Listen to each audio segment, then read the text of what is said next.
సామెతలు 27వ అధ్యాయం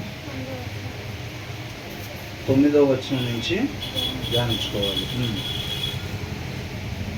చదవండి. 9వ వచనం. తైలమును అత్తరును హృదయమును సంతోషపరచునట్లు చెలికాని హృదయములో నుండి వచ్చు మధురమైన మాటలు హృదయమును సంతోషపరచును. హృదయమును సంతోషపరచును అని అంటున్నాడు. తైలమును అత్తరును హృదయమును సంతోషపరచునట్లుగా. అవునా? ఒక మంచి పర్ఫ్యూమ్ స్మెల్ ఎవరన్నా పట్టుకుని వచ్చినప్పుడు మనకి ఎలా ఉండిద్ది ఆ స్మెల్ పీల్చుకున్నప్పుడు? అవునా? చాలా కొంచెం ఆనందంగా, కొంచెం సంతోషంగా, అవునా, కొంచెం ఉల్లాసంగా మనకి ఉండిద్ది అనమాట. అట్లాగే ఏంటంట, తైలం అత్తరం ఎట్లయితే మనకి ఒక మంచి ఫ్రాగ్రెన్స్ ఎట్లాగైతే ఇవ్వటం వల్ల మనం సంతోషాన్ని ఇస్తాయో, అలాగేనంట చెలికాని హృదయంలో నుండి వచ్చు మధురమైన మాటలంట. అంటే ఇక్కడ అసౌందను ఇచ్చారు, అంటే ఆత్మను సంతోషపెట్టేగా ఉంటాయి అని అంటున్నాడు. Oil and incense gladden the heart and the sweetness of one's friend is from the council of the soul అని అంటున్నాడు. అర్థమవుతుందండి? అంటే ఒక నీతిమంతుడుగా ఉండేవాడు, అంటే స్నేహితుడు అంటే ఏ స్నేహితుడు పడితే ఆ స్నేహితుడు కాదు. ఇక్కడ ఏంటంటే నీతిమంతుడుగా జీవించే స్నేహితుడు. అతని మాట ఎలా ఉంటుందంటే, ఎలా ఉంటుంది నీతిమంతుడి మాట? జీవపు ఊటగా ఉండిద్ది, తనకి జీవాన్ని తీసుకొచ్చిద్ది. అట్ ద సేమ్ టైం మిగతా వాళ్ళకు కూడా ఏం తీసుకొచ్చిద్దంట? జీవాన్ని కలిగించేదిగా ఆ మాట ఉండిద్ది అని అంటున్నాడు అన్నమాట. అర్థమవుతుందండి? నీతిమంతుడు ఎవరైతే మనకి సహోదరులుగా ఉంటారో వాళ్ళు మాట్లాడే మాట, వాళ్ళు ఇచ్చే సలహా ఏదైనా సరే మన ఆత్మీయ మేలుకి నడిపించిద్ది అని అంటున్నాడు.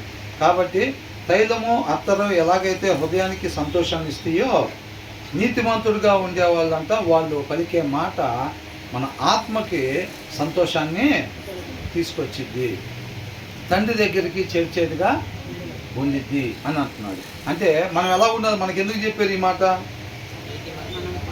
మన నీతిమంతులుగా మనము ఉండాలి. శరీరానికి ఒక తైలం అత్తరు ఎట్లాగైతే మంచి ఫ్రాగ్రెన్స్ ఇచ్చి ఆనందం పెట్టిద్దో, సంతోష పెట్టిద్దో, నీతిమంతుడి నోటి నుంచి వచ్చే మాట అంట అది ఎదుటి వారి యొక్క ఆత్మకంట ఏం చేసిద్ది? సంతోషాన్ని కలుగు చేసిద్ది. కాబట్టి మనం మంచి సమరయుడు అని చెప్పారు, చూసారండి? అట్లాగా మన నుంచి ఇతరులు ఏం కోరుకుంటారంట? దేవుడి ప్రేమని కోరుకుంటారు. కాబట్టి ఆ ప్రేమను కనపరిచే వారంగా మనం ఉండాలి. మేలును మాత్రమే మనం చేసే వారంగా ఉండాలన్నమాట. కాబట్టి తర్వాత ఏమంటున్నారు? 10వ వచనం.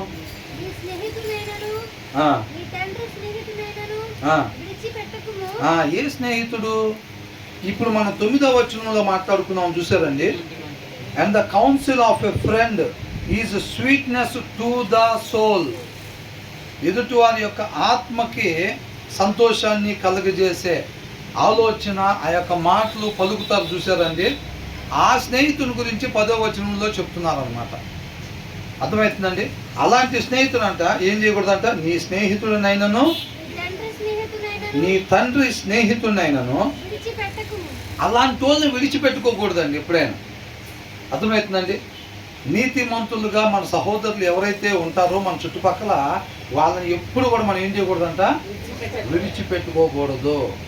మనకు నచ్చపోవచ్చు. ఇప్పుడు మన వాక్యం చదవండి. ఫర్ ఎగ్జాంపుల్గా నీతిమంతుడు మన స్నేహితుల్లో ఒకరు ఉన్నారు. అతను ఏమంటాడు? బ్రదర్ రోజు వాక్యం చదువుకోవాలి బ్రదర్ మనం అంటారు. మనకు ఎలా ఉంటుంది? నచ్చిద్దా? నచ్చదా? నచ్చదు. మనం ప్రార్థన చేసుకోం సరిగ్గా. ఆ నీతిమంతుడు ఏం చెప్తాడు?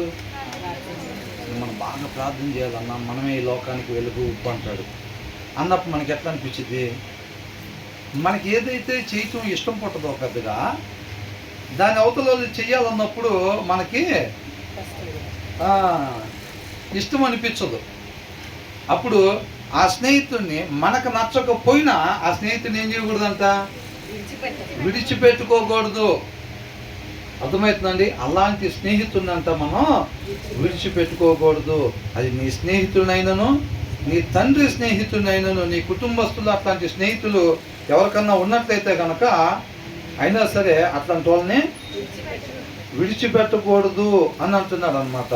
Do not forsake your friend and your father's friend అని అంటున్నారు, and the friend of your family అని అంటున్నారు. నీ కుటుంబానికి తెలిసిన వాళ్ళు ఎవరన్నా అట్లాంటి వాళ్ళు నీతిమంతులు ఉన్నట్లయితే కనుక, వాక్యానుసారంగా ఉండేవాళ్ళు ఉన్నట్లయితే కనుక అట్లాంటి వాళ్ళు ఏం చేయకూడదంట, విడిచిపెట్టుకోకూడదు. ఎందుకని?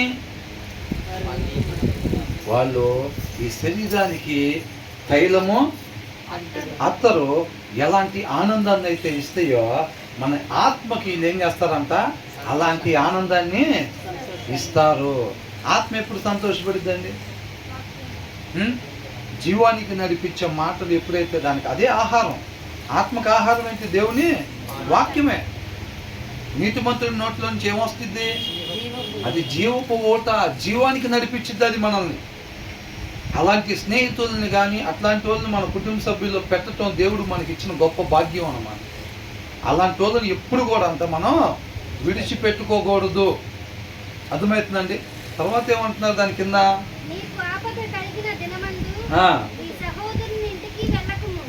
చూసారండి, ఈ సహోదరుడు వేరు. వీళ్ళెవరంటే బ్రదర్, అంటే మన బ్రదర్ అండ్ సిస్టర్స్ లోక సంబంధంగా ఉంటారు కదండి. తల్లి, తండ్రి, చెల్లెలు, అన్నయ్య, అవునా, చుట్టాలు, వీళ్ళందరూ ఉంటారు కదా. వాళ్ళ గురించి చెప్తున్నాడు. ఏమంటున్నాడు? నీకు ఆపద కలిగిన దినమందు ఇంటికి వెళ్ళకము,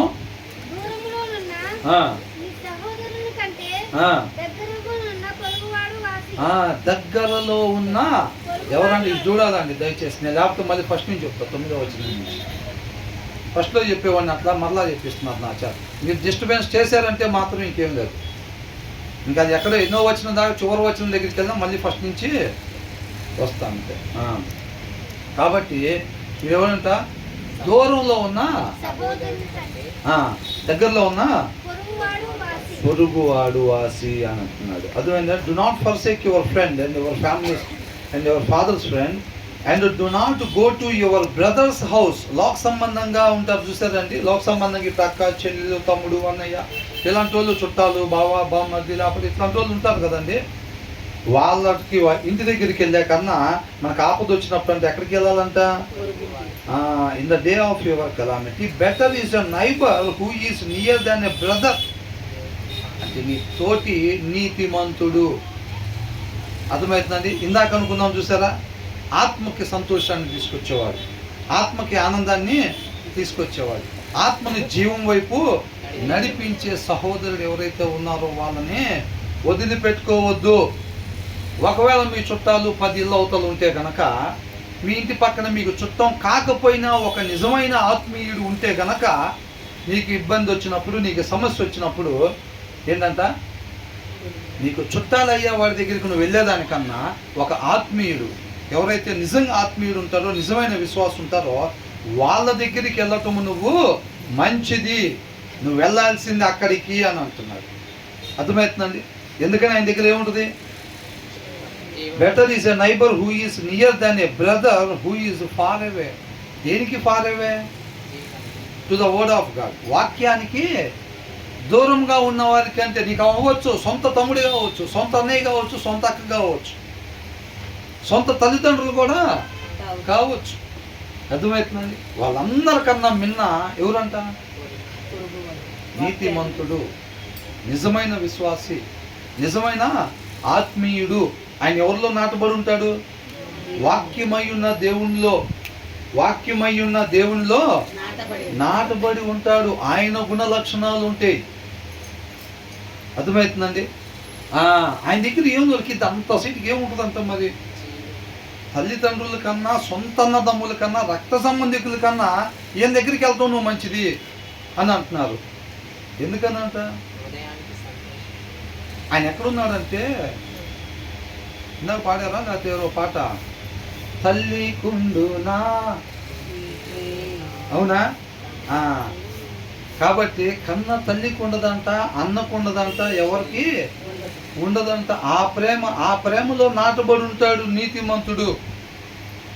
అర్థమవుతుందండి? నువ్వు పరిగెత్తుకుంటా నువ్వు అన్న దగ్గరికి వెళ్ళేదానికన్నా, పరిగెత్తుకుంటా కన్న తల్లి దగ్గరికి వెళ్ళే కదా, అన్న చెల్లి దగ్గరికి వెళ్ళినా కన్నా ఎక్కడికి వెళ్ళాలంట? ఒక నిజమైన విశ్వాసి ఎవరైతే ఉంటారో, వాక్యానుసారంగా జీవించే వాడి దగ్గరికి మనం పరిగెత్తేది మేలు అని అంటున్నాడు. అర్థమవుతుందండి? మనకెందుకు చెప్తున్నారు అంటే? ఎప్పుడు పరిగెత్తేవాడిగా ఉండమని చెప్తున్నారా? ఎవరన్నా పరిగెత్తాల్సి వస్తే నీ దగ్గరికి పరిగెత్తేవాడిగా నువ్వు ఉండని అంటున్నాడు. అర్థమవుతుందండి? పడిపోయి గాయాలు తగిలించుకునే వాళ్ళకి కాదు, సహాయం చేసే మంచి సమరయుల్లాగా ఉండు అని అంటున్నాడు. అర్థమవుతుందండి? కాబట్టి అలాంటి వాడిని నువ్వు వదిలిపెట్టుకోబాక, వాడిని జీవం వైపు నడిపిస్తాడు అని అంటున్నాడు. అర్థమవుతుందా? ఇప్పుడు లోక సంబంధంగా అన్న కావచ్చు, చెల్లి కావచ్చు, తల్లి కావచ్చు, వాళ్ళు ఒకవేళ వాక్యానుసారంగా లేరనుకోండి, రక్త సంబంధికులైన అక్కడికి పరిగెట్టినా దీనివల్ల మనకేంటి లాభం? మనం హాస్పిటల్కి తీసుకెళ్ళి ఉంటే డబ్బులు మనల్ని కట్టమంటారేమో ఫస్ట్, అనుకోరా? ఉదయంలో వాక్యం లేకపోతే ఎవరైనా అనుకుంటారా లేదా? మొన్న రీసెంట్గా మా ఆఫీస్లో ఒక అబ్బాయి ఉంటే తను డబ్బులు కావాలని అడిగాడు. ఆఫీస్లో సార్ శాలరీ అడ్వాన్స్ కావాలండి, కొద్దిగా మీరు కంపెనీల పైన అడిగి ఇప్పించాం సార్ అని అన్నాడు. దేనికి ఇప్పుడు నీకు సడన్గా డబ్బులు అంటే, మా అన్నయ్య వాళ్ళ పాపది ఫంక్షన్ ఉందండి, సడన్గా ఇప్పుడు వచ్చింది, అనుకోకుండా ఖర్చు వచ్చి పడింది సార్ మాకు, మేము ఏదో ఒకటి వస్తువు కొనుక్కెళ్ళాలి, అందుకని కొద్దిగా డబ్బులు కావాలి సార్ అని అంటున్నారు. వాస్తవానికి అది సంతోషించాల్సిన విషయం, అవునా? వాళ్ళ అన్నయ్య వాళ్ళ పాప మెచ్యూర్ అవటం అంటే సంతోషించాల్సిన విషయం. కాకపోతే సొంత తమ్ముడు వాళ్ళ భార్య ఏమనుకుంటున్నారు? అడగటమే, సార్ మాకు అనుకోకుండా ఖర్చు వచ్చి పడింది సార్, కొద్దిగా డబ్బులు శాలరీ అడ్వాన్స్ ఇప్పించాను సార్, మా పరిస్థితి కొద్దిగా బాగున్న పరిస్థితుల్లో ఉంటే ఇప్పుడు ఇలాంటిది వచ్చి మాకు పడింది, మేము ఏదో ఒక వస్తువు తీసుకెళ్ళాలి అని అంటున్నారు. అవునా? అది బేసిక్గా ఎలాంటి విషయం? అది సంతోషం.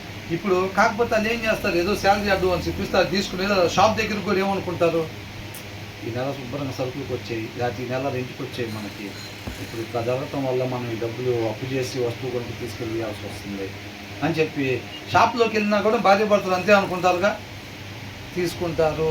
మళ్ళీ ఇది కాక దారి ఖర్చులు సరే తీసుకుంటారు, వెళ్తారు, ఇస్తారు. వాళ్ళు అనుకుంటారు ఫంక్షన్ పెట్టుకుని ఏదో భోజనాలు పెట్టుకుని నలుగురిని పిలిచారని. అది ఆ ఒక్క ఇంట్లోనే ఉండదా? ఇంకొక దగ్గర ఇప్పుడు వీళ్ళకి అక్కోళ్ళు కూడా ఉన్నారు అనుకోండి, వాళ్ళ ఇంట్లో ఏముండిద్ది? వాళ్ళ ఇంట్లో కూడా ఇట్లా అంతా మనం ఏదో ఒకటి కొనుక్కొని వెళ్ళాలి, రాత్రి ఇట్లా అని ఆ ఇంట్లో సంతోషంగానే ఉంటారు. అన్నదమ్ములు అక్షలు అందరూ గ్యాదర్ అయినట్టుంటుంది. కాకపోతే వాళ్ళు వస్తారు, పైకి మాత్రం సంతోషాన్ని వ్యక్తపరుస్తారు, మళ్ళా తిరిగి వెళ్తారు. వాళ్ళ హృదయాల్లో సంతోషం ఉందా? ఆనందం ఉందా? అంటే చూడండి, ఇప్పుడు ఇట్లాగా ఖర్చు అయిపోయింది, సొంత తమ్ముడే, కానీ వాళ్ళ ఇంట్లో పరిస్థితి అట్లాగా ఉంది. అక్కడికి వచ్చే వేరే వాళ్ళు కూడా ఇప్పుడు వీళ్ళ ఇంట్లో ఏదన్నా చెప్పండి, 10 కిలోమీటర్ల దూరం అయినా వాళ్ళ అన్నోళ్ళ ఇంట్లో మాట్లాడుకునే మాటలు మనకి వినపడతా ఉంటాయి. ఏంటయ్యి? తమ్ముడోళ్ళ ఇంట్లో ఇట్లాగంతా మనం ఏదో ఒకటి కొనుక్కొని వెళ్ళాలి, పరిస్థితి బాగున్నా బాగుంది. ఇది ఒక అలవాటుగా చేసుకున్నారు. కొనుక్కెళ్ళకపోతే ఏమైంది? వచ్చింది పోయిద్దా? అని మామూలుగా ఏదో ఒకటి ఆ సందర్భం కాదనుకోండి, ఏ సందర్భం అయినా సరే వీళ్ళు కొనుక్కెళ్ళకపోతే ఏమైంది? ఇట్లాంటివన్నీ కొన్ని ఆచారాల్లాగా పెట్టుకున్నారు. అవునండి, పోనీ వాళ్ళు ఏదైనా 1/2 కేజీ స్వీట్ తెచ్చారు, తర్వాత 1/2 కేజీ తీసుకెళ్తే పట్టించుకునేవాడు ఎప్పుడైనా పట్టించుకుంటాడు. కాబట్టి వాక్యానుసారంగా లేకపోతే ఏంటంట, సొంత తమ్ముడైనా అక్కైనా అన్నైనా వాళ్ళ దగ్గరికి పరిగెత్తే కన్నా. అందుకనే ఆత్మీయతలో బ్రదర్ అండ్ సిస్టరే ఉంటుంది. అర్థమవుతుందండి? ఆత్మీయంగా బ్రదరు సిస్టర్ అంతే, ఇక వేరే వరుసలు లేవు. ఇక్కడ ఉంటాయి చాలా వరుసలు ఉంటాయి, ఇక్కడ చాలా వరుసలు ఉంటాయి, కానీ స్పిరిచువల్గా ఎన్ని ఉంటాయి? 2. ఒకటి బ్రదరు, సిస్టర్. స్పిరిచువల్ లైఫ్లో భర్త భార్యకు కూడా బ్రదర్ అండ్ సిస్టరే అవుతారు. అర్థమవుతుందండి? ఈ రిలేషన్ అక్కడ కూడా ఉండదు, నిత్య జీవంలో కూడా అందరు నీతిమంతులైనా సరే సహోదరులు ఉండిద్దిగా. లేడీస్ అయితే సిస్టరు, జెంట్స్ అయితే బ్రదరు. కానీ ఇక్కడ ఉండే రిలేషన్స్ తర్వాత ఉంటాయా? ఏం తర్వాత ఉండవు అన్నమాట. కాబట్టి ఒక నిజమైన విశ్వాసిని, ఆత్మీయుణ్ణి ఎప్పుడు కూడా మనం వదిలిపెట్టుకోకూడదు. మన ఆత్మకి జీవాన్ని తీసుకొస్తాడు. అర్థమవుతుందండి? కాబట్టి మనం ఫస్ట్ ఆఫ్ ఆల్ మనం ఎలా ఉండాలి? నిత్య జీవానికి వారసులుగా అంటే వాళ్ళు నడిపించేవారుగా నీతిమంతులుగా మనం జీవించాలన్నమాట. న్యాయాధిపతుల్లో ఒక మాట ఉంది.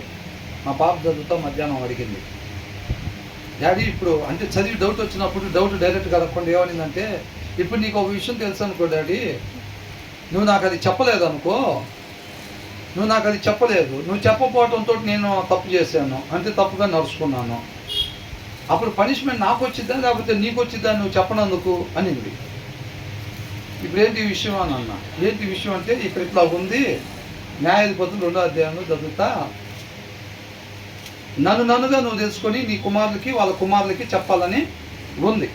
ఆ న్యాయాధిపతుల దగ్గరికి వచ్చేసరికి ఏం చేశారంటే, వాళ్ళు తర్వాత తరానికి చెప్పటం ఆపేశారు, చెప్పనప్పుడు వాళ్ళకి దేవుడి గురించి ఐగుప్తులో నుంచి బానిసలుగా ఉన్న మన వారిని దేవుడు తీసుకుని వచ్చాడు, మనం ఆయన ఎప్పుడు కూడా మర్చిపోకూడదు అని చెప్పి ఇదంతా వీళ్ళు చెప్పపోయేసరికి వీళ్ళకి ఎవరు తీసుకొచ్చారు, దేవుడు అని ఆయన ఒక ఆయన ఉన్నాడు, ఆ విషయం అంతా వీళ్ళకి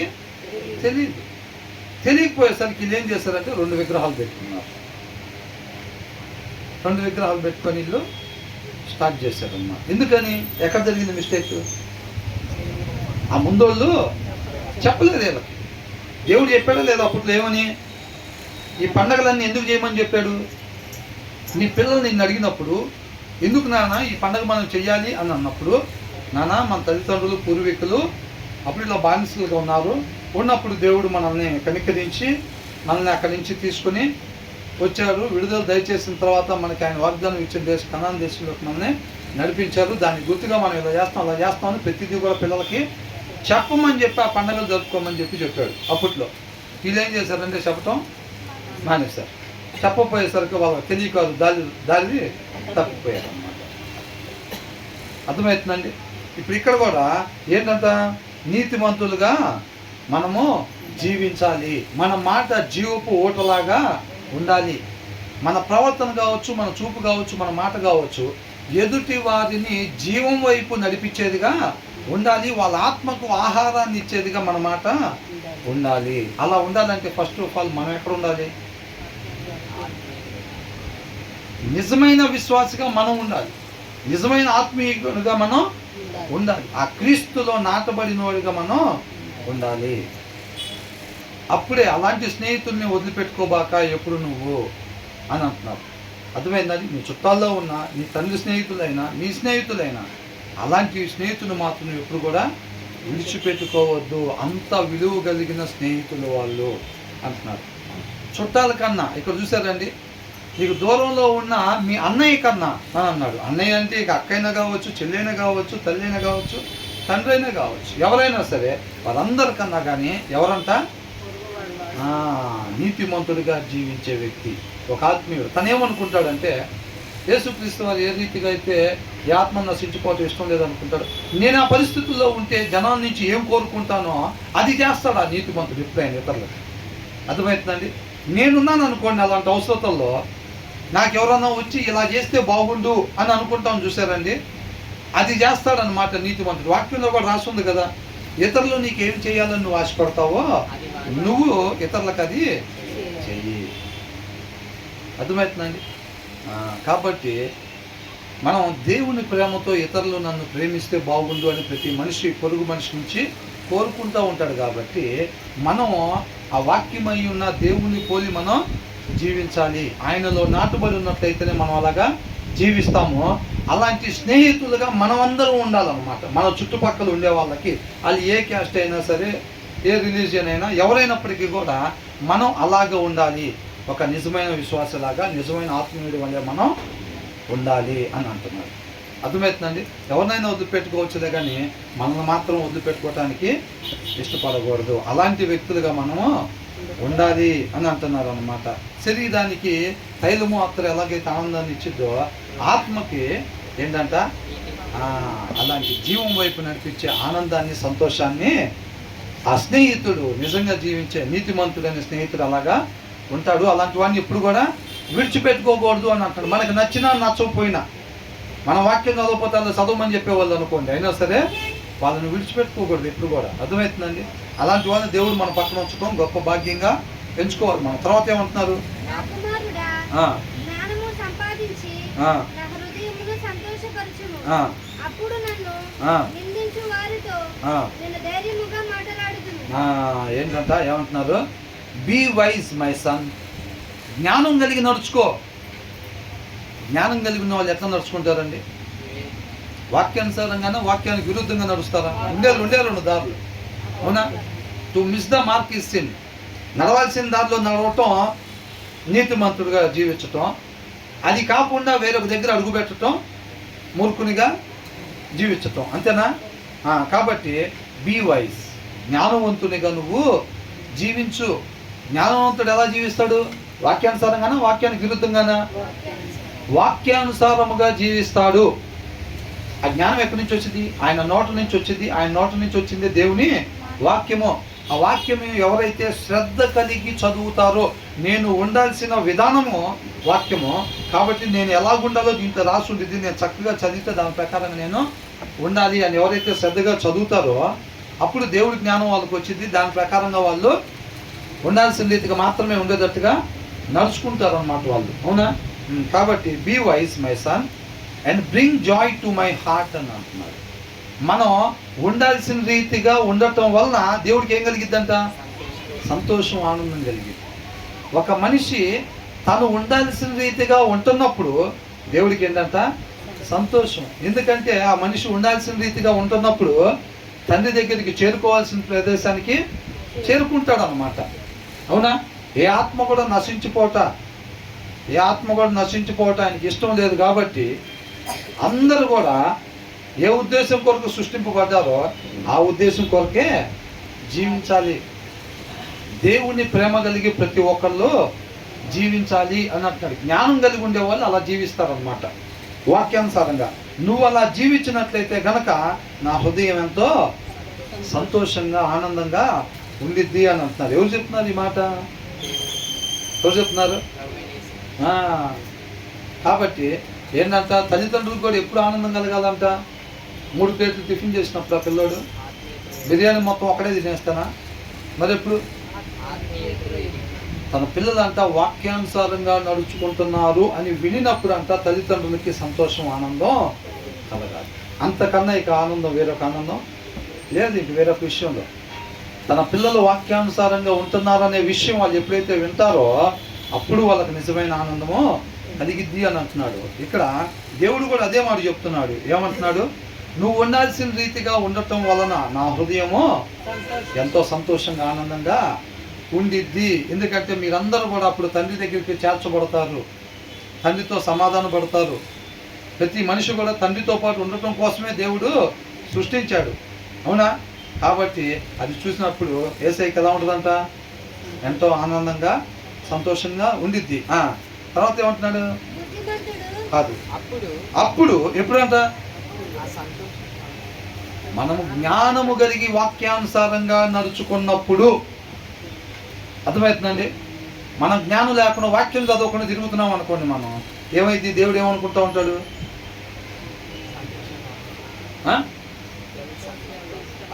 నా కుమారుడా జ్ఞానం కలిగి నడుచుకున్నాము అని అంటున్నాడు.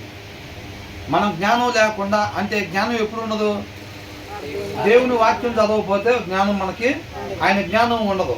అలా తిరుగుతుంటే ఇప్పుడు మనం దేవుని వాక్యం చదివి ఆ జ్ఞానంతో మనం ఉండాల్సిన రీతిగా ఉంటున్నప్పుడు ఆయన సంతోషపడతాడంట.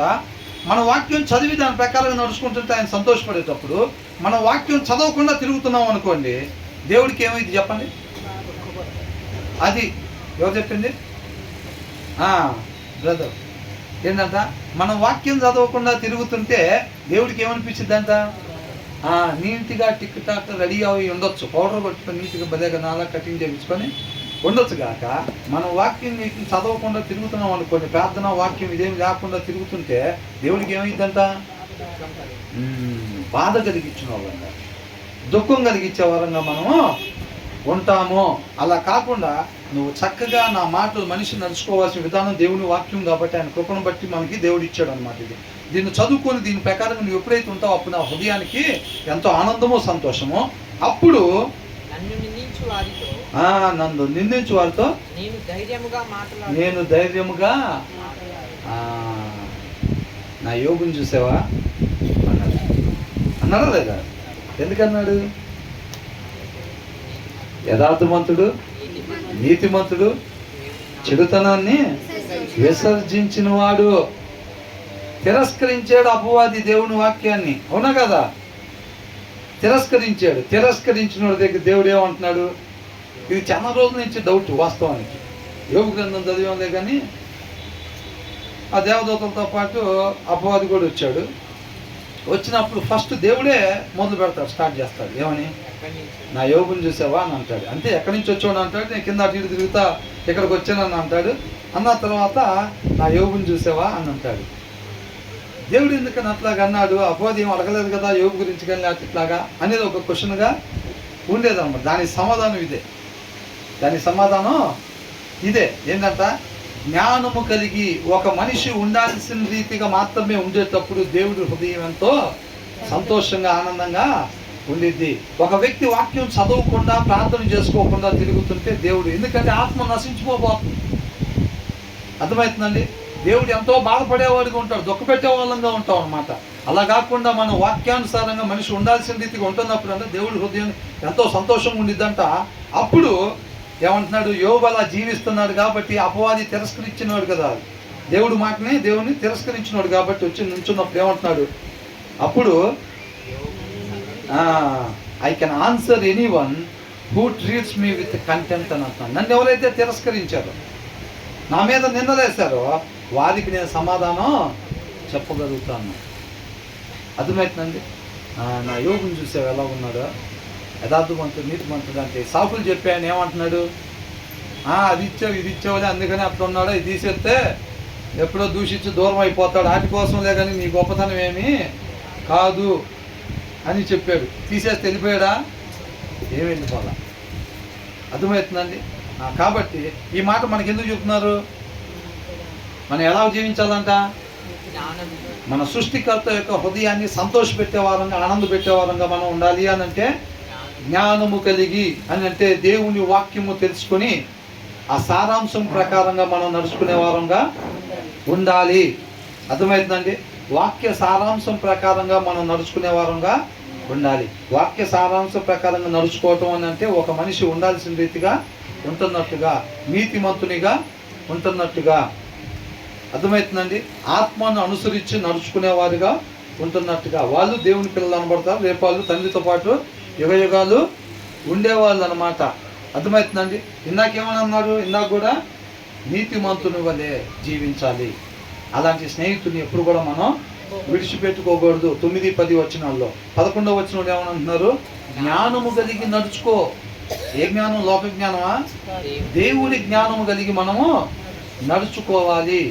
అలా నడుచుకున్నట్లయితే మన సృష్టికర్తను ఆనంద పెట్టేవారుగా, సంతోష పెట్టేవారుగా మనము ఉంటాము అని అంటున్నారు అనమాట. ఆ తర్వాత ఏంటి? యోబుని చూసి ఎలాగైతే దేవుడు చెప్పాడో మన గురించి కూడా అలా చెప్పేటట్టుగా మనము జీవించాలి అని అంటున్నారు అనమాట. అర్థమవుతుందా? నా జాషువాని చూసేవా అనేది అంటున్నారు, క్రిస్టినాని చూసేవా అనేది అంటున్నారు, మన రిక్కీని చూసేవా అనేటట్టుగా ఉండాలి. అలాగా జీవించాలి. ఎప్పుడు మనం నీతిమంతులుగా జీవిస్తే, వాక్యానుసారంగా జీవిస్తే ఆ మాట దేవుడు చెప్తాడు, సంతోషంతో ఆనందంతో చెప్తాడు అన్నమాట. అర్థమవుతుందండి? తర్వాత వచ్చిన ఏమంటున్నారు? బుద్ధిమంతుడు అపాయము వచ్చుట చూసి గాగును. మరి వాక్యం చదువుదాం వద్దా? అలాగే జ్ఞానవంతులుగా జీవించాలంటే ఆ జ్ఞానం ఫస్ట్ మనకు రావాలి. అది రావాలంటే దేవుని వాక్యం శ్రద్ధ పెట్టి చదవాలి. శ్రద్ధ పెట్టి దాని సారాంశం ఏంటి, అది మన బ్రతికిచ్చిద్ది. నేను పోగొట్టుకున్న తండ్రి దగ్గరికి మరలా చేర్చిద్ది నన్ను అని చెప్పి ఆ ఆసక్తితో మనం ఎప్పుడైతే చదువుతామో ఆ ప్రాణాన్ని దేవుడు తృప్తిపరిచేవాడిగా ఉంటాడు అంటున్నాడు. తర్వాత ఏంటంట? బుద్ధిమంతుడు అపాయము వచ్చుట చూచి దాగును. జ్ఞానము లేని వారు యోచింపక ఆపదలో పడుతురు. చూసారండి? The prudent see danger. బుద్ధిమంతుడు, వివేకవంతుడు అని అర్థం. అర్థమైందండి? వివేకం ఎక్కడి నుంచి వచ్చింది? దేవుని వాక్యంలో నుంచే వచ్చింది. దీన్ని బట్టి అర్థం అవుతుందా ఏమన్నా? వాక్యం చదవకపోతే మనకు వచ్చేది 0. వాక్యం చదవకపోతే 0 మన జీవితంలో క్రీస్తు 0గా ఉంటాడన్నమాట. అర్థమవుతుందండి? సోమర్లాగా అనుకోవచ్చు నేను క్రీస్తు వల్లే ఉండాలని, కానీ అది ఏది కూడా జరగదు. వాక్యం చదవకుండా, వాక్యాన్ని శ్రద్ధతో వాక్యము దేవుని నోట నుంచి వచ్చే మాట. ఆయన మాట కొరకంట దుప్పి నీటి వాగులు కొరకు ఆశపడినట్లుగా ఆయన మాట కొరకు మనం ఆశపడాలి. ఆ వాక్య సారాంశం కొరకు మనం ఆశపడాలి అన్నమాట. అట్లాగా ఆ ఆశ ఎవరిలో అయితే చూస్తారో వాళ్ళకి ఆ సారాంశాన్ని అందిస్తాడు దేవుడు. అంతే తప్ప ఈ బైబిల్ పట్టుకున్న ప్రతి ఒక్కరికి ఆయన అందించడు. ఆ ఆశ కనపడాలన్నమాట. అర్థమవుతుందండి?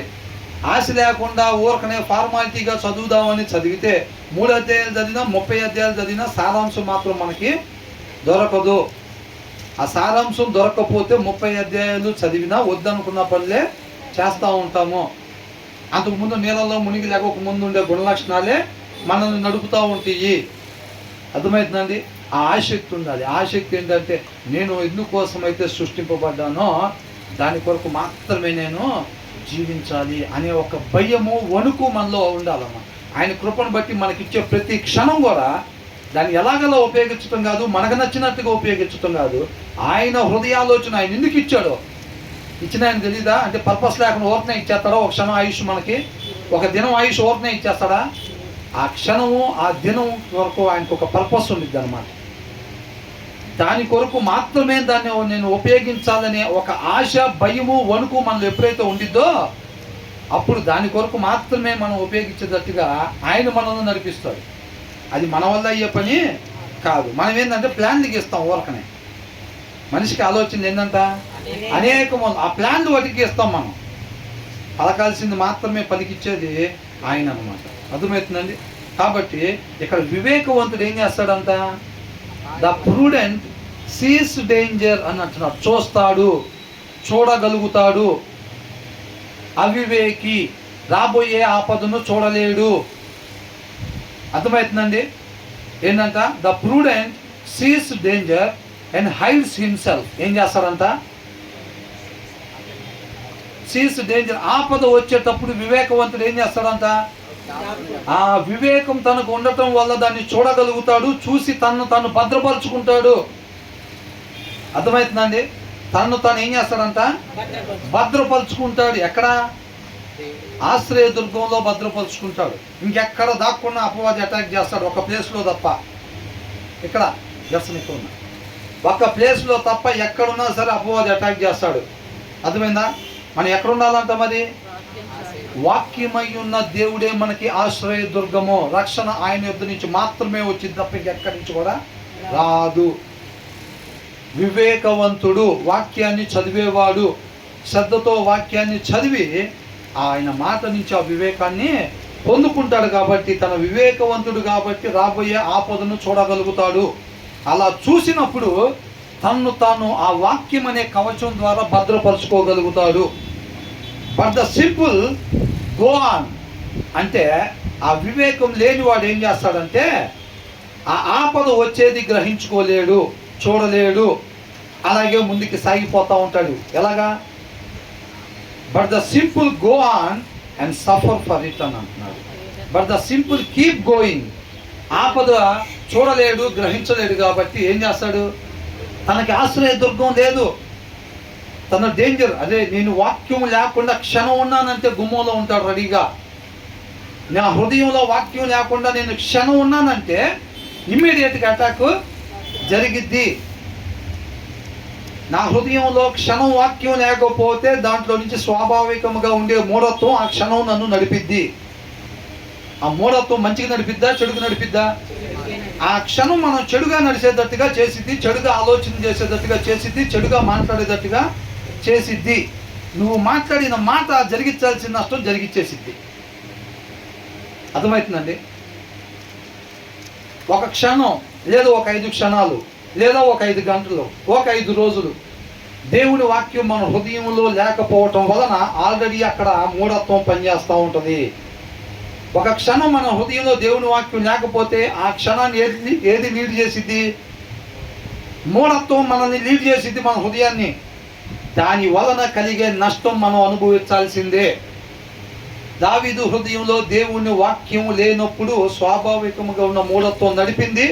ఆ నడిపినప్పుడు దానికి ఎదురైన నష్టం, దాని పరివాసనం అనుభవించాల్సి వచ్చింది దావీదు మాత్రమే కాదు, హృదయంలో వాక్యం లేకుండా దావీదు ఉన్నట్టుగా అప్పుడు సౌలు ఉన్నా సరే, లేకపోతే సంసోను ఉన్నా సరే, ఎవరైతే ఉన్నారో ఆ క్షణం ఏదైతే ఉందో చూసారండి, రేపు చదువుదాంలే అనుకుంటారు. ఇవాళ మధ్యాహ్నం నుంచి సాయంత్రం దాకా మన హృదయంలో సమృద్ధిగా దేవుని వాక్యం లేనప్పుడు ఏమైందంటే దాంట్లో ఉన్న మూఢత్వం మనం నడిపిద్ది అనమాట. ఆ మధ్యాహ్నం నుంచి సాయంత్రం దాకా నడిపిన క్షణాలు ఏదైతే ఉన్నాయో, వాక్యం లేకుండా మూఢత్వం ద్వారా మనం నడిచినప్పుడు దానికి కొంత నష్టం జరిగింది. దాన్ని మనం అనుభవించక తప్పదు. అవివేకి ఏం చేస్తాడంటే తను రాబోయే ఆపదను గ్రహించలేడు. అర్థమవుతుందండి? వివేకవంతుడు, నా హృదయంలో దేవుని మాట లేకపోతే అపవాది పొంచి ఉంటాడు, ఎనీ టైము నా మీద అటాక్ చేస్తాడని తెలుసు. కాబట్టి తను ఏం చేస్తాడంటే కరోనా మనకు రాకముందే శానిటైజ్ చేసుకుని ఉంటాడు చేతులు, ఎప్పుడు దేవుని వాక్యంతో కప్పుకొని ఉంటాడు. వివేకి, అర్థమవుతుందండి? వివేక్ ఏం చేస్తాడంట? Sees danger and hides himself. రాబోయే క్షణం గురించి కూడా ముందుగానే ఆయన కృపను ఆశ్రయించుంటాడు, ఆయన పాదాలు చెంత ఉంచుతాడు దాన్ని. అర్థమవుతుందండి? అంటే ఈయన మానోహ కన్నా అప్డేటెడ్ అనమాట. మానోహ అంటే ఎవరు? మన లైన్ చోరు బజ్జీలు వేసానా? మరెవరు? సంసోను తండ్రి. సంసోన్ని ఇస్తానని చెప్పిన తర్వాత, అర్థమవుతుందండి, ఇస్తానని చెప్పిన తర్వాత నేను ఎలా పెంచాలి, ఏ ఉద్దేశం కొరకు ఇస్తున్నారో కనుక్కొని ఆ రీతికి పెంచాలని చెప్పి దేవదూతను మరలా రమ్మన్నారు. ఇక నీతిమంతుడు కూడా ఏం చేస్తాడంటే, ఈయన వివేకవంతుడు ఏం చేస్తాడు? ఈయన ఆపద, seize the danger and hides himself అని అంటున్నాడు. ఆపద రాక ముందే కవచాన్ని ధరించుకొని ఉంటాడన్నమాట. తనను తాన్ని కాపాడుకోగలుగుతాడు. తనను తానంటే దేవుడు లేకుండా కాదండి, దేవుణ్ణి కవచంగా కలిగి ఉంటాడు. వివేకి దేవుడిచ్చే ఏదైతే ప్రభువా నీ కృపను బట్టి ఇప్పుడు తర్వాత క్షణం, తర్వాత ఒక గంట, తర్వాత ఒక దినం నాకు ఇస్తున్నావు కదా, ఆ క్షణం నేను ఏ రీతిగా ఉపయోగించాలో ఆ రీతికి మాత్రమే ఉపయోగించేటట్టుగా నీ కృపను దయచేయమని చెప్పి ఆయన అంతరంగంలో ఆ భయము, ఆ వణుకుతో ఆయన పాదాలు చెంత ఉంచుతారు. యోబయ క్షణం గురించి కూడా. అర్థమవుతుందండి? అర్థమవట్లేదా? అలా ఉంచుతాడు అన్నమాట. అది భయము, వణుకు అన్నమాట. చక్కగా ఆయన కృపను బట్టి ఆయన మనకి ఇచ్చిన ఆయుష్ చక్కగా ఏం చేస్తాడంట? వివేకంతో దాన్ని ఆయన చిత్తానుసారంగా ఆయన హృదయాలోచన చొప్పున దాన్ని ఉపయోగిస్తాడు. బట్ ద సింపుల్ అంటే అవివేకి, వివేకం లేనివాడు. ఇంకో మాటలు ఎవరని చెప్పండి? హృదయంలో వాక్యం లేని వాళ్ళు. ఇంకో మాట మూర్ఖుడు, సోమరి, వాక్యం చదవని వాళ్ళు. అదే అది అది పలకలేం బాధనం, మిగతా అన్నీ చెప్తాం మనం. ఏంటంట? But the simple keep going అని అంటే రక్షణ కవచం లేకుండా వెళ్ళిపోతూ ఉంటాడు. అర్థమవుతుందండి? వివేకి ఏం చేస్తాడంట? ఆపదను చూసి తను రిఫ్యూజ్, ఆశ్రయ దుర్గంలో దాచుకుంటాడు, భద్రపరుచుకుంటాడు అనమాట. తను ఆ కవచం ధరించుకునే విశ్వాస జీవితంలో ముందుకెళ్తూ ఉంటాడు. బట్ ద సింపుల్ అవివేకి, వాక్యం చదవని వాళ్ళు ఏం చేస్తూ ఉంటారంటే రక్షణ కవచం లేకుండా వెళ్ళిపోతూ ఉంటారు. రక్షణ కవచం లేకుండా వెళ్ళిపోతూ ఉంటాడు. అపవాది చూస్తూ ఉంటాడా ఎట్లా వెళ్తున్నాడని, భలే నడుస్తున్నాడే, అక్కడ కూర్చున్నాడా, ఇప్పుడు లేచి వెళ్తున్నాడు అని చూసుకుంటూ ఉంటాడా? ఏం చేస్తాడు? నీకు నాకు అసలు లెక్క కూడా చేయడు మనల్ని అపవాది.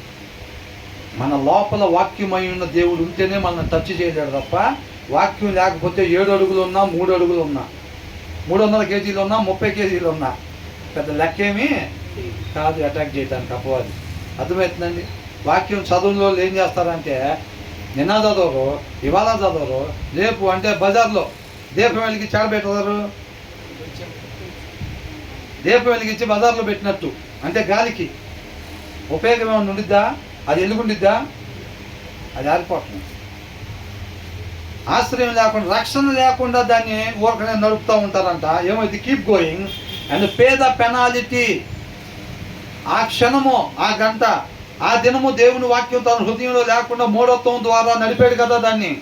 ఆ మూఢత్వం ద్వారా నడిపిన దానికి ఖచ్చితంగా పెనాలిటీ చెల్లించుకుంటాడు.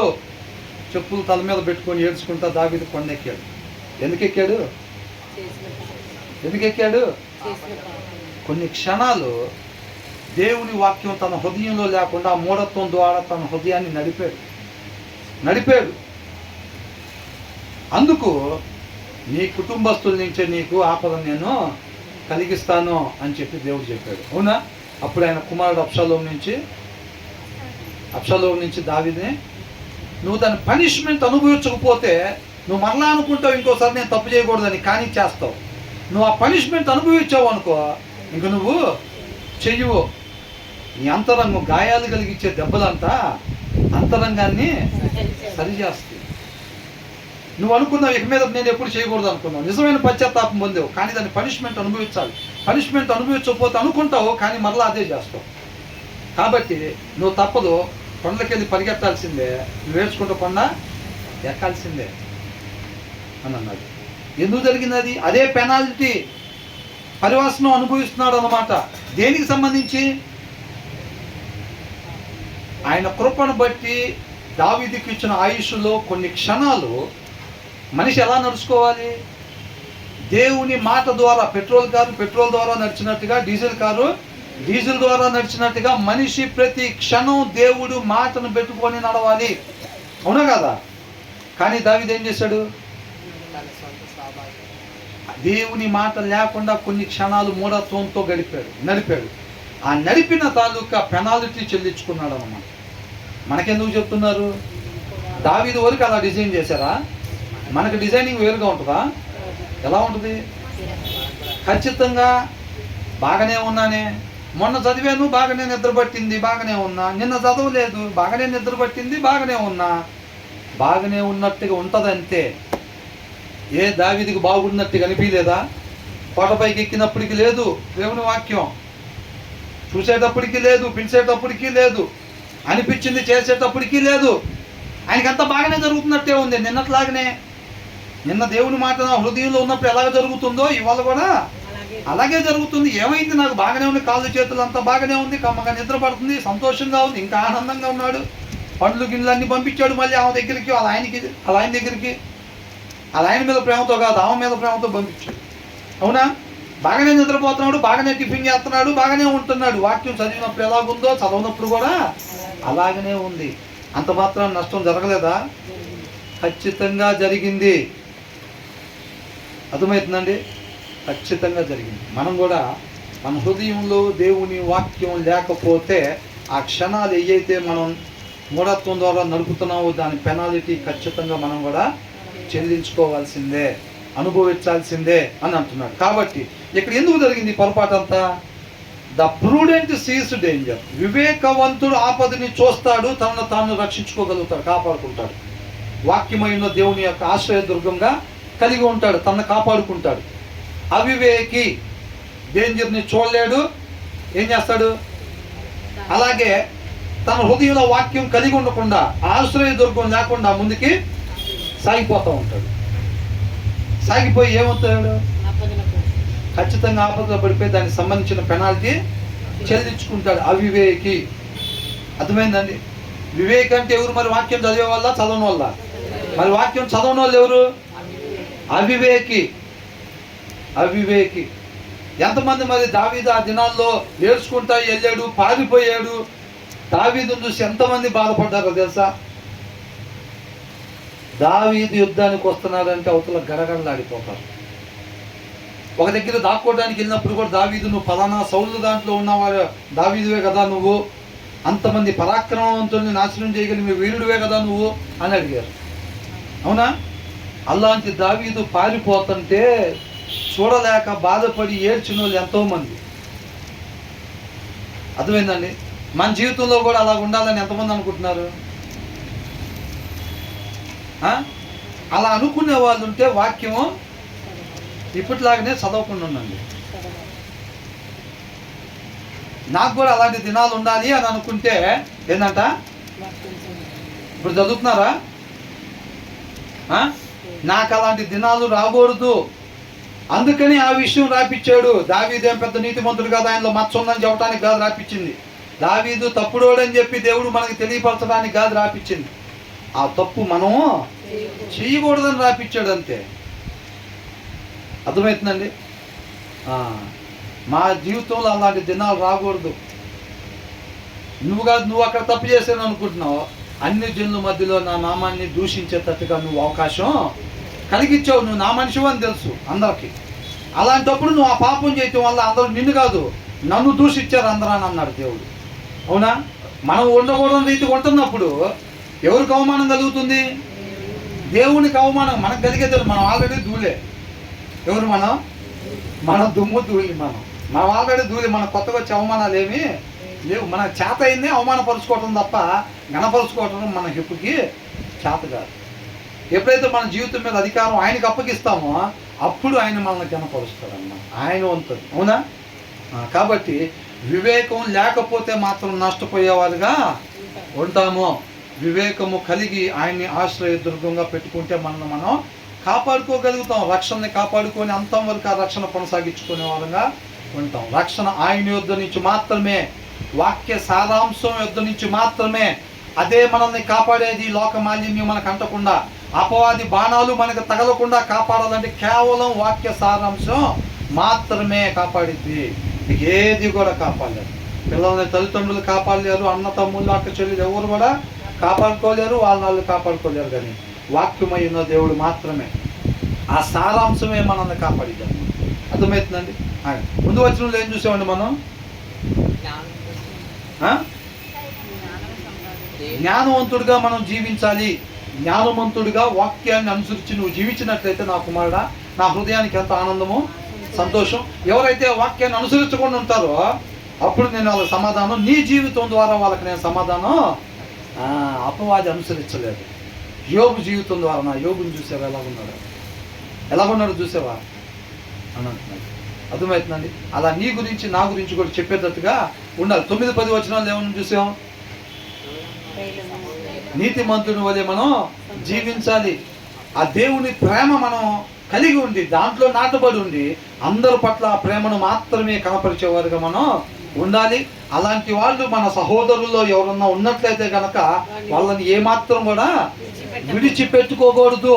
వాళ్ళు ఎవరైనా సరే వాక్యానుసారంగా ఉండేవాళ్ళు మనకి తెలిసిన వాళ్ళల్లో ఉంటే ఏమాత్రం కూడా వారిని మనం విడిచిపెట్టుకోకూడదు. అవసరమైతే ఏమంటున్నాడు? ఇక 4 ఇళ్ళ తర్వాత మీ సొంత అన్నయ్య ఉండొచ్చు, తమ్ముడు ఉండొచ్చు కాక, మీ ఇంటి పక్కన వాక్యానుసారంగా ఉండేవాడు ఉంటే నీకు ఆపద వచ్చినప్పుడు నువ్వు ఇక్కడికి వెళ్ళటం మేలు కానీ అక్కడికి వెళ్ళటం కరెక్ట్ కాదు. ఈ లోక సంబంధంగా చుట్టాలు కదా, రక్త సంబంధికులు కదా కాదు. కానీ ఏంటంట? బ్రదర్ అండ్ సిస్టర్ అంటే ఎవరైతే వాక్యానుసారంగా ఉండే బ్రదర్ ఎవరైతే ఉంటారో ఆ బ్రదర్ని ఎప్పుడు కూడా విడిచిపెట్టుకోవద్దు అని అంటున్నారు. అర్థమవుతుందండి? అట్ ద సేమ్ టైమ్ మీరు కూడా ఎప్పుడు కూడా జెంట్స్ అయితే ఆ బ్రదర్ లాగా మీరు ఉండాలి. ఏ బ్రదర్ లాగా? నీతిమంతులలాగా, జీవపు ఊటలాగా మీ మాట, అవతల ఆత్మకి ఆహారముగా, ఆనందాన్ని ఇచ్చేదిగా మన మాట ఉండాలి. మన మాట ఎలా ఉండాలంట? అవతల చెవులు కాదండి, అవతల శరీరానికి కాదు, అవతల వాళ్ళ ఆత్మకు ఆనందాన్ని కలిగించేదిగా మన మాట ఉండాలి. జీవం వైపు వారిని నడిపించేదిగా మన మాట, మన ప్రవర్తన, మన మాదిరి, మన జీవిత విధానం ఉండాలమ్మా. మన జీవిత విధానాన్ని చూస్తే వాళ్ళకి జీవం వైపు నడుచుకునే మాదిరిని కనపరిచేదిగా మన జీవిత విధానం ఉండాలి. అలా జీవించు నా కుమారుడా, అప్పుడు నేను ఆనందపడతా, సంతోషపడతా. ఎందుకంటే నువ్వు అలా జీవిస్తుంటే నువ్వు తండ్రి దగ్గరికి చేరుకుంటావు, ఉండాల్సిన ప్లేస్లోకి నువ్వు చేరుకుంటావు. అవునా? ఏ ఆత్మ కూడా నశించిపోవటం ఆయనకి ఇష్టం లేదు. కాబట్టి అలా ఎవరైతే వాక్యానుసారంగా నడుచుకుంటుంటే ఆయనకి ఎంతో ఆనందము, ఎంతో సంతోషంగా ఉండిద్ది అని అంటున్నాడు. అర్థమవుతుందండి? కాబట్టి ఈ 4 వచనాలు, 9, 10 వచనాలు ఒక సామెతకైతే 11వ, 11వ, 12వ. 11లో ఏంటంటే జ్ఞానవంతులుగా మనం ఉండాలి. అది వాక్యం చదువుతుంటే ఆయన జ్ఞానం మనకి వచ్చింది. 12వ వచనంలో ఏం చూసాం? వివేకవంతుడు, బీ ప్రూడెంట్ అని అంటున్నాడు. అర్థమవుతుందండి? వివేకవంతుడిగా ఉండాలి. అది కూడా వాక్యం చదువుతూ ఉంటే శ్రద్ధగా, వాక్య సారాంశం మీద శ్రద్ధ కలిగి ఉండాలి. అది నాకు జీవాన్ని ఇచ్చిద్దనే శ్రద్ధతోటి బైబిల్ ఓపెన్ చేయాలి. గబగబా 3 అధ్యాయాలు చదివేసి వెళ్ళిపోయి అన్నం కూర వండుకుందాం, 3 అధ్యాయాలు చదివేసి వెళ్ళిపోయి ఆడుకుందాం, 3 అధ్యాయాలు గబగబా చదివేసి ఆఫీస్కి వెళ్ళిపోదాం అనేది కాదండి. ఆ వాక్య సారాంశం అన్నమాట. అర్థమవుతుందండి? దుప్పి నీటి వాగుల కొరకు ఆశపడినట్టుగా ఆ వాక్య సారాంశం కొరకు ఆశపడి ఎప్పుడైతే ఆయన పాదాల చెంత చేస్తామో, అంటే బైబుల్ తీస్తామో, ఆ ఆశ మన అంతరంగంలో చూసి ఆ సారాంశాన్ని దయచేస్తారన్నమాట. అర్థమవుతుందా? ఆ అక్షరం వెనకాల ఉంటుందా సారాంశం? ఆయన అరచేతుల్లో ఉంది. అర్థమవుతుందండి? ఆ శ్రద్ధ. ఇప్పుడు మన అందరం బైబిల్ చదవడానికి కూర్చున్నాం, ఎవరి ఇళ్లలో వాళ్ళు కూర్చున్నారు.